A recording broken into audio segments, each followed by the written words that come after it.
Hi Board of Trustees, my name is Bradley Dougal. I've got a welding certificate here at CWI and I'm currently working on my machine tool certificate.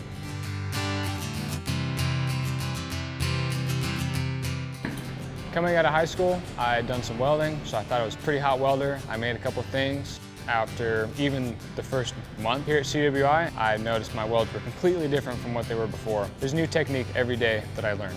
Within 2 weeks into work, I was done practicing and I was welding on products.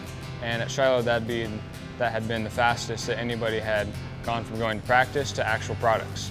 So having come out of here put such an edge on everybody else that had come through. And they were surprised that I knew how to weld this good and I was only 19.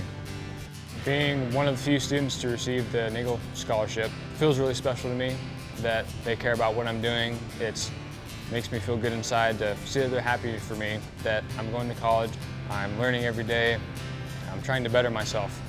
And having their help behind me is a massive tailwind that pushes me in the right direction. My long-term goals for my career is always going to have something to do with welding.